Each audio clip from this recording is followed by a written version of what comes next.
বাকেরগঞ্জে ছাত্রদল নেতা ফাহাদকে হত্যাচেষ্টার ঘটনায় মানববন্ধন, দোষীদের গ্রেফতারে ১২ ঘণ্টার আলটিমেটাম। বাকেরগঞ্জ প্রতিনিধি। হাসপাতালে নেওয়ার পথে ফাহাদ খান স্বজনদের মাধ্যমে ১ মিনিট ৩৪ সেকেন্ডের একটি ভিডিও বার্তা দেন। আরিফ খান, পিতা পান্নু খান, তারপর রিয়াজ কাজী, মেম্বার আমিনুল ইসলাম রানা, তারপর আর একটা ছেলে আছে, নাম হইলে বাপ্পি, চানমারি বাড়ি, আর শাকিল, আরো ৪-৫ জন ছিল। আর এই ঘটনাটা সম্পূর্ণ তারা মাদক ব্যবসায়ী এবং আওয়ামী লীগের লোক, সবাই ব্যক্তিগত শত্রুতা ছিল না। এলাকায় কয়েকদিন আগে একটা মামলা হয়েছে ডিশ ব্যবসাকে কেন্দ্র করে।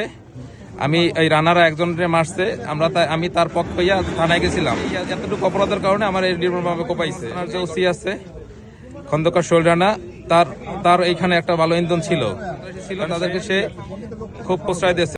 বরিশালের বাকেরগঞ্জ উপজেলার চরাদি ইউনিয়ন ছাত্রদল সভাপতি ফাহাদ খানকে ৩০কে হত্যাচেষ্টার ঘটনায় মানববন্ধন করা হয়েছে।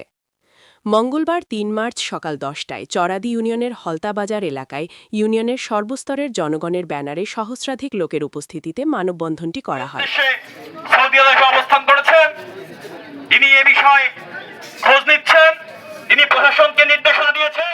এ সময় বক্তব্য রাখেন উপজেলা ছাত্রদলের আহ্বায়ক নেয়ামুল হক নাহিদ, চরাদি ইউনিয়ন বিএনপির সিনিয়র সহসভাপতি শাহজাহান তালুকদার, সাংগঠনিক সম্পাদক সোহাগ হাওলাদার, সাইদুল মেম্বার, উপজেলা ছাত্রদলের যুগ্ম আহ্বায়ক রেদোয়ান আহমেদ ওমি, ইউনিয়ন ছাত্রদলের সাধারণ সম্পাদক শাহাবুদ্দিন ডাকুয়া প্রমুখ। বক্তাদের পক্ষ থেকে প্রশাসনকে আগামী ১২ ঘণ্টার মধ্যে দোষীদের গ্রেফতার করে শাস্তির আওতায় আনার আলটিমেটাম দেওয়া হয়।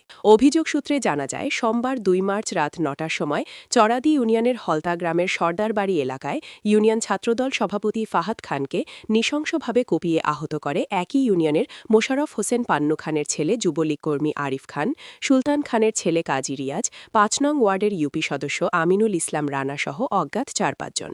সেখানে তিনি অভিযোগ করেন, চরাদি ইউনিয়নের মোশাররফ হোসেন পান্নু খানের ছেলে যুবলীগ কর্মী আরিফ খান, সুলতান খানের ছেলে কাজী রিয়াজ, ৫ নং ওয়ার্ডের ইউপি সদস্য আমিনুল ইসলাম রানা সহ অজ্ঞাত ৪-৫ জন। ভিডিও বার্তায় ফাহাদ আরও দাবি করেন, হলতাবাজারের ডিস ব্যবসায়ীর কাছে ইউপি সদস্য রানা সহ কয়েকজন চাঁদা দাবি করেন। এ ঘটনায় তিনি প্রতিবাদ করেন এবং ওই ব্যবসায়ীর সঙ্গে থানায় গিয়ে তাকে মামলায় সহায়তা করেন। এছাড়াও যুবলীগ কর্মী আরিফ ও কাজী রিয়াজ এলাকায় মাদক ব্যবসার সাথে জড়িত। বিভিন্ন সময় তিনি মাদক ব্যবসার প্রতিবাদ করেন। এসবের জের ধরে তার উপর হামলা হয়েছে বলে তিনি অভিযোগ করেন।